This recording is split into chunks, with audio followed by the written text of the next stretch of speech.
Amigos, muy buenos días. Gracias por estar con nosotros en su programa Café con Leche, la voz de los latinos en América. Estamos transmitiendo desde Hermosa 1470 AM 96.9 FM. Les habla Lilia Galindo, me acompaña Michael Dutton y estamos platicando sobre la interesantísima situación de cómo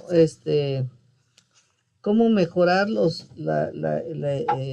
el ambiente en las escuelas para que sea como un lugar donde te sientes seguro, donde vas a aprender y cómo se tiene que usar diferente kind de disciplina, pero okay, let's continue. Tell me what you were telling me. Oh, Oh, some of the history. Yeah, there was a time back in the 70s when there was no contract with the sheriffs on campuses, and I remember being walking from one part of campus to another and getting sandwiched in the middle of a riot on campus, and as a result of that, the school was shut down and we had a couple of minimum days, and there were some, several arrests and things like that took place. But that whole riot situation was precipitated by a new student who had done something egregious to one group of students, ran across campus to hide among another group of students, and that created the clash, the conflict that ensued in this riotous situation. But later on, many years later, we had an incident in California here where a guy went on a school campus in Stockton and shot up a teacher in a classroom, and it was, I think, a kindergarten class. Several people children were killed. And as a result of that, in this area down here, actually, I was a principal of Parkview at the time. I put up fences around Parkview, not to keep my kids in, but to keep people out of the school, so that if they come to school, they have to come through the office to check in. They didn't have the opportunity to just go and be at large on the school campus, because that's the way the situation was in Stockton. And since then, we've had to actually build or fortify our schools so that that kind of thing does not happen easily or at all, if possible.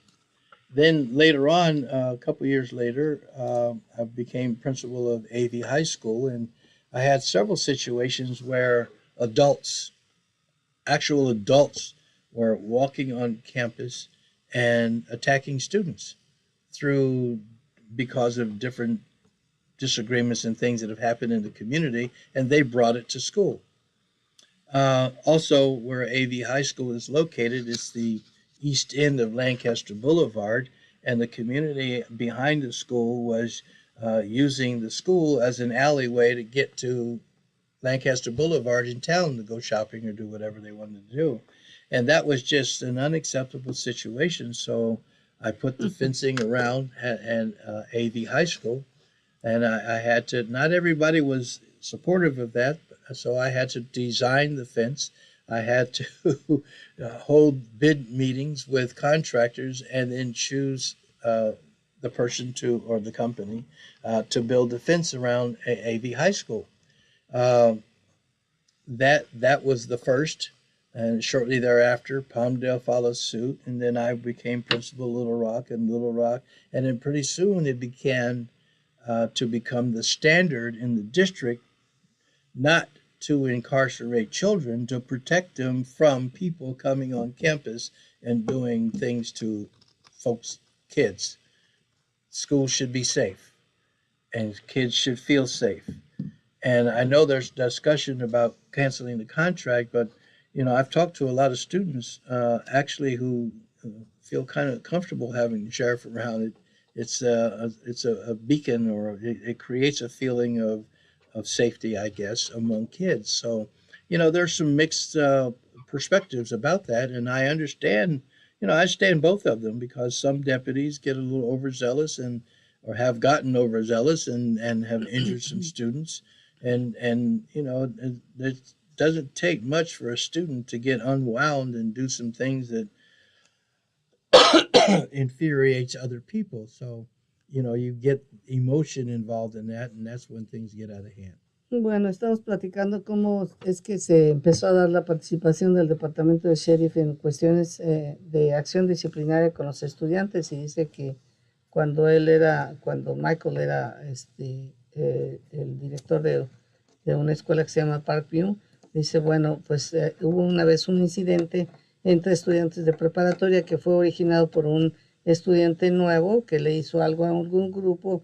El grupo entonces corrió hacia el otro lado, hacia otro lado, y se juntó con otros estudiantes, y entonces se armó, hay una bifurca entre los dos grupos, y dice, bueno, así es como empezó a participar el sheriff. Y dice, aunque no teníamos sheriffs contratados para que estuvieran ahí, había sheriffs porque estaban dando clases para los que estuvieran interesados en ese tipo de carrera. Dice, entonces lo que se me ocurrió fue construir una barda para que hubiese más protección hacia los estudiantes, ¿no? Dice, más tarde me fui como director del Antelope Valley High School, y bueno, a veces veíamos adultos que entraban a la preparatoria a atacar a los estudiantes. Entonces también había personas que caminaban a través de la preparatoria para ir a otros lados, pues también pusimos una barda, y sí, así empezamos a hacer bardas en general en las escuelas. Y aunque el sheriff no tenía un contrato todavía, pues se empezó porque en Stockton pasó que hubo una agresión donde alguien entró a matar a los niños y al maestro, y dice, pues para evitar eso pusimos entonces las bardas para proteger a los estudiantes de alguien que estuviera mal de la cabeza, o de alguien que quisiera agredirlos. Por eso es que eso sucedió aquí un poco antes que lo que sucedió después en Connecticut. Así es que pues hay muchas cosas, time flies, but now I understand that take a village to educate a child, because really I thought that was something nice to say, but really now you can realize that you need from mental health, and more now that in any other moment, because of the COVID and all the situations that children had of staying home for 2 years without any social contact and going back, it's like a big gap that produces a lot of mental health problems, don't you think? Well, I couldn't narrow down to why, because that's a whole industry that I don't actually operate within. But I can tell you that mental health is, this was all predicted.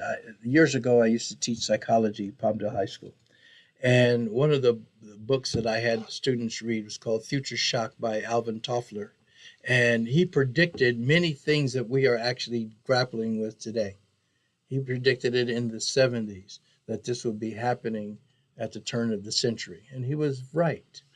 And as a matter of fact, I even showed a movie called Future Shock in the classroom, which was an expose throughout the country highlighting the indicators that led him to make these predictions, where people were taking different drugs so that they could, even themselves out and have a pleasant day, where fashion was in control over common sense, and people were changing the color of their hair, and their relationship situations were different, and polygyny and polyandrous relationships were beginning to develop with communes and other ways of living in large cities populations, even to the point that people might even be in a position someday to impact or affect their gender and make choices about that. And here we are, 2023, with all of these issues that he predicted becoming the reality of our living. And developing the clues and the cues and the techniques to help normalize all of these things is, I think, where the challenge is. Bueno, estamos hablando como, pues, le digo que ahora entiendo exactamente el concepto de toma una villa, o sea, toma a toda la comunidad para poder educar a un niño, porque hay tantísimos factores que inciden en la educación. Y bueno, estamos hablando de los maestros, de los padres, de los alumnos, de las escuelas, de los problemas de adicción al alcohol y a las drogas y tantos otros factores que inciden para que pueda tener un niño, ser una persona exitosa y sobre todo lo más importante era la salud mental, ¿no? Y cómo la salud mental se ha habido afectada muchísimo después del COVID y lo que Michael nos decía, dice, bueno, pues esto ya se preveía desde hace mucho, la situación que estamos viviendo. Yo cuando era maestro de psicología en una de las escuelas, hacía que los estudiantes leyeran un libro que se llamaba El shock del futuro, donde nos explicaba exactamente qué es lo que está pasando ahora, ¿no? Cómo las relaciones interpersonales iban a cambiar, cómo la gente se iba a cambiar de color de pelo y muchas otras situaciones que estamos viviendo en este momento. Eh, como les recomiendo que lean El Shock del Futuro para que se enteren de cómo está la situación. Michael, time is gone, but just the last advice to don't then finish your high school at least, get a full job employment, and don't get married before the 20 or don't have children before 21 years old. El secreto para no hacer I think that's good advice. Para no ser tan pobre, número uno, acabe por lo menos su high school. Número dos, váyase agarre un trabajo de tiempo completo. Y número tres, no tengan niños antes de los 21.